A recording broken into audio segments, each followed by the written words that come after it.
Assalamualaikum warahmatullahi wabarakatuh. Halo semuanya. Kami dari kelompok 4 akan membahas tentang uji validitas dan reliabilitas, di mana kami juga akan membahas tentang cara penggunaan sebuah aplikasi perangkat lunak atau software yang sering digunakan dalam dunia statistika, yang dimana biasanya digunakan untuk eh, menguji sebuah data kuesioner tersebut tuh valid atau tidak valid, yang dimana aplikasi tersebut bernama SPSS atau Statistical Package for the Social Science. Untuk itu, tanpa perlu berlama-lama lagi, kita langsung ke video pembahasannya. Validitas SPS adalah analisis yang digunakan untuk menilai sejauh mana suatu alat dapat mengukur dengan benar apa yang seharusnya diukur. Pengujian validitas dilakukan dengan menggunakan korelasi bivariative Bayesian product moment Bayesian di SPSS. Hasil pengujian validitas menunjukkan bahwa item-item pertanyaan yang berkorelasi signifikan dengan skor total menunjukkan item-item tersebut mampu memberikan dukungan dalam mengungkap apa yang ingin diungkap. Jika R hitung lebih dari R tabel uji di dua sisi signifikan O 0,05, maka instrumen atau item-item pertanyaan berkorelasi signifikan terhadap skor total dinyatakan valid. Reliabilitas SPSS merupakan analisis yang digunakan untuk mengetahui sejauh mana instrumen pengukur atau tes dapat diandalkan atau konsisten dalam memberikan hasil yang sama setiap pengukuran yang dilakukan dalam SPSS. Reliabilitas dilakukan dengan menggunakan menu Analysis, Scale, Reliability Analysis. Hasil uji reliabilitas menunjukkan nilai Cronbach alpha atau split half yang menunjukkan seberapa andal dan konsisten instrumen pengukur atau tes yang digunakan. Nilai Cronbach alpha atau split half yang tinggi menunjukkan reliabilitas yang lebih baik. Oke, sekarang saya akan menjelaskan bagian kelebihan menggunakan uji validitas dan reliabilitas adalah sebagai berikut. Kelebihan validitas, pertama, menguji seberapa tepat alat ukur dalam mengukur apa yang harus diukur. Yang kedua, mengukur seberapa dekat hasil pengukuran dengan isi sebenarnya. Yang ketiga, mengidentifikasikan apakah alat ukur tersebut sesuai atau tidak dalam mengukur. Kelebihan reliabilitas, yang pertama, menguji seberapa konsisten hasil pengukuran yang dihasilkan alat ukur. Yang kedua, mengukur seberapa stabil hasil, waktu, tempat, peneliti, dan berbagai bagian uji. Kelemahan penggunaan uji validitas, reliabilitas adalah sebagai berikut. Kelemahan validitas. Yang pertama, validitas tidak dapat menjamin reliabilitas karena alat ukur yang tidak selalu memberikan hasil yang konsisten. Yang kedua, validitas tidak dapat menjamin kebahasan teori digunakan karena alat ukur yang valid tidak sesuai dengan teori yang ada. Kelemahan reliabilitas. Yang pertama, reliabilitas tidak dapat menjamin validitas karena alat ukur reliabilitas tidak selalu mengukur apa yang seharusnya diukur. Yang kedua, reliabilitas tidak dapat menjamin kebahasan teori yang digunakan karena alat ukur reliabilitas tidak selalu sesuai dengan teori yang ada. Dalam melakukan penelitian, pengujian uji validitas dan reliabilitas sangat penting untuk memastikan keberhasilan penelitian. Namun, perlu diingat bahwa validitas dan reliabilitas memiliki perbedaan dan tidak dapat digunakan sebagai ganti satu sama lain. Oke, sekian dari saya. Terima kasih.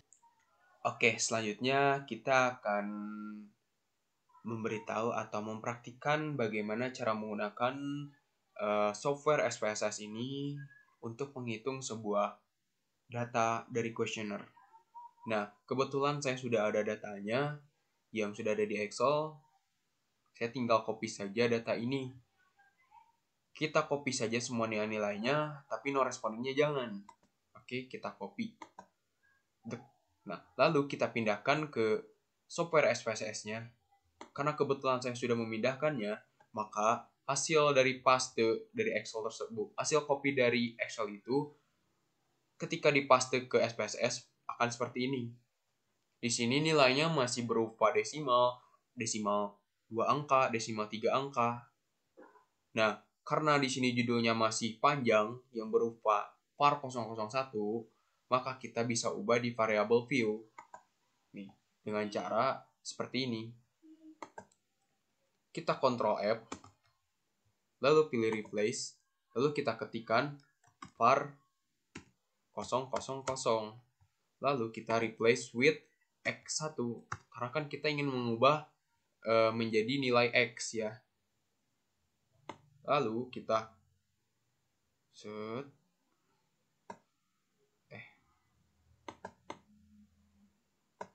lalu kita replace all.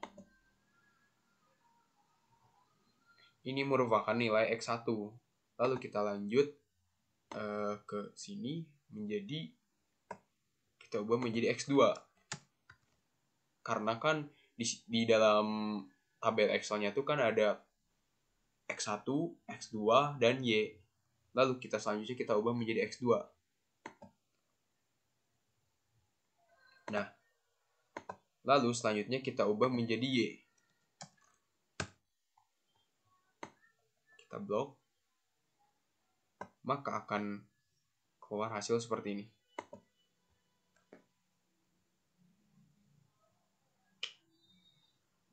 Nah, sudah. Karena berhubung ini Mas ya, karena berhubung kita ingin mengubah atau menghapus nilai desimalnya supaya hanya menjadi satu angka, tidak 3 angka, maka kita di sini kita hanya ubah menjadi, di bagian desimalnya kita ubah menjadi 0. Nah, setelah itu kita tinggal copy saja nilai desimalnya, lalu kita blok semua sampai bawah. Nah, lalu kita paste saja atau Ctrl F.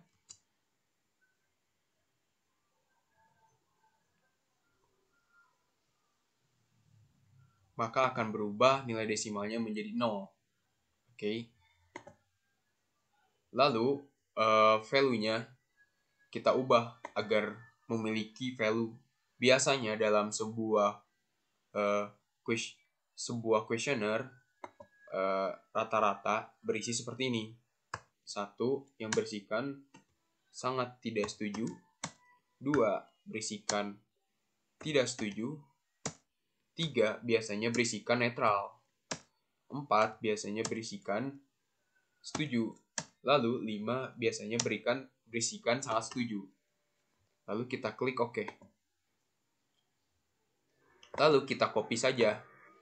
Nah, lalu kita paste, kita blok semua ini agar bisa diubah menjadi nilai yang sama. Lalu kita tinggal paste saja apa yang sudah kita copy barusan.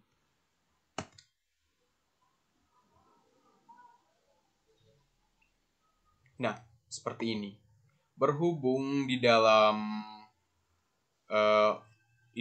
X1 ini tuh ada total, yang dimana X1.1 ini tuh pada kolom X1 terdapat total pada X109.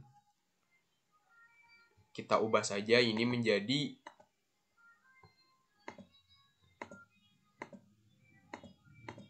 tidak ada value-nya karena sudah ada totalnya. Oke. Nah, lalu kita ke selanjutnya, kita ubah juga di total X2 karena kan sama juga sudah ada totalnya.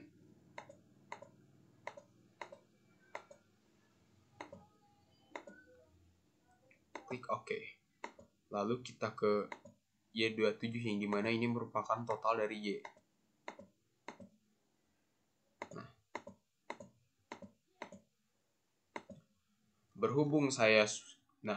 Kurang lebihnya seperti ini. Berhubung saya sudah merapihkan filenya, merapihkan nama-namanya, dan merapihkan desimal dan value-nya, maka hasil akhirnya seperti ini. Di mana X1.1 ada total X1, X.21 sampai total X2, Y.1 sampai total Y. Lalu data view-nya akan berubah menjadi seperti ini. Yang semulanya ada nilai desimalnya berubah menjadi tidak ada nilai desimalnya. Oke, selanjutnya kita akan uji validitas dari sebuah data ini. Oke, pertama-tama kita klik analyze, lalu kita cari correlate, lalu kita klik bivariate, maka akan keluar hasil seperti ini. Nah, lalu kita copy dulu data yang ada di sini, lalu pindahkan ke variabel dengan cara mengklik ini. Lalu kita pastikan bahwa correlation coefficient-nya kita centang yang persen. Lalu kita klik OK. Maka akan keluar hasilnya seperti ini. Ya. Untuk menentukan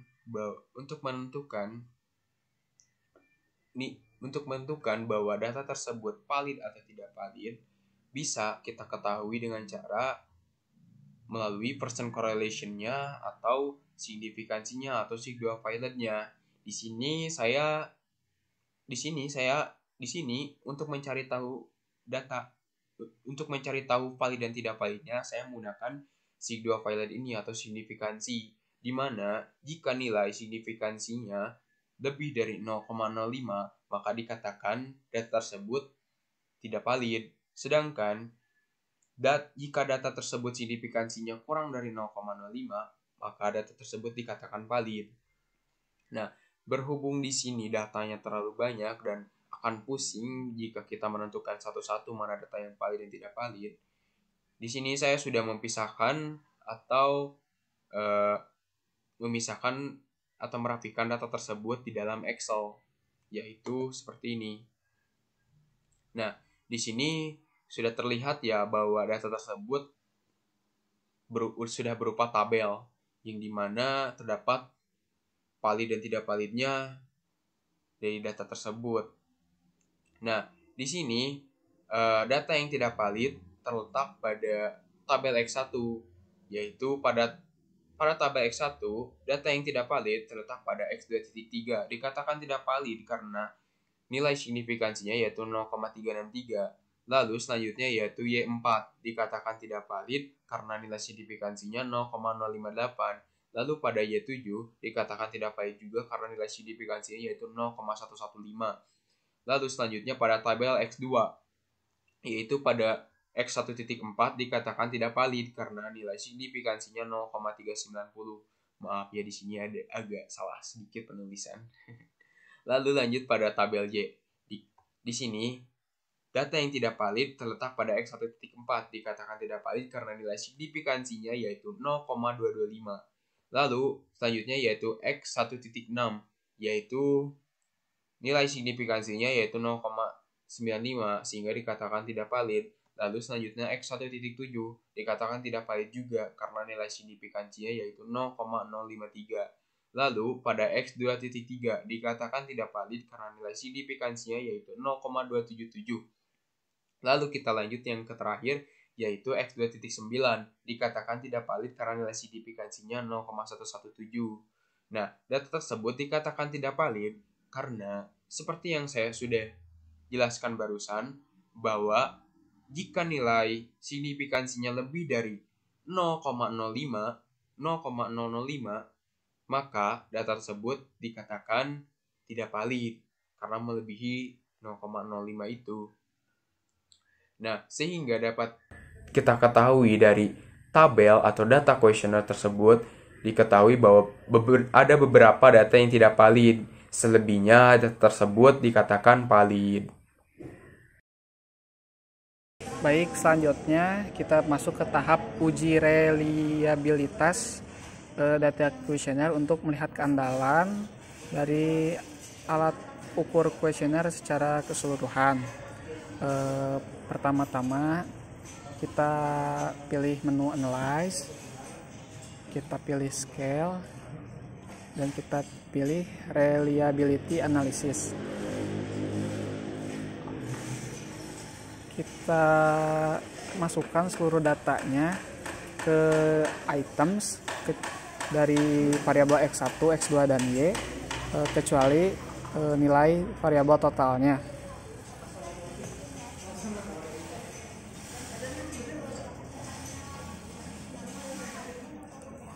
Maaf. Oke, saya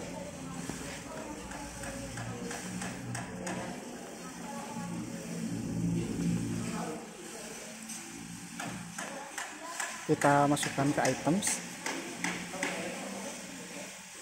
lalu kita pastikan modelnya adalah alpha, lalu kita pilih oke.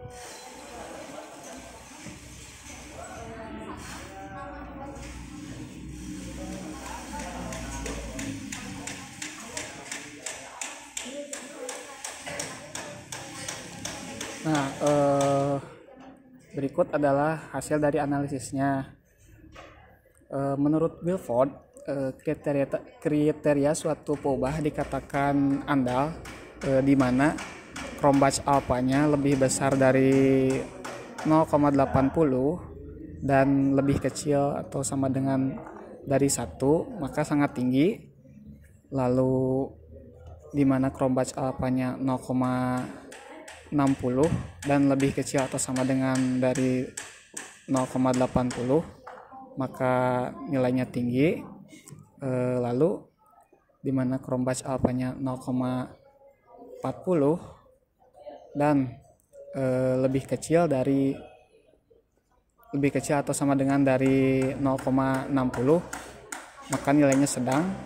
Lalu di mana Cronbach alpha-nya lebih besar dari 0,20 dan lebih kecil atau sama dengan dari 0,40, nilainya rendah.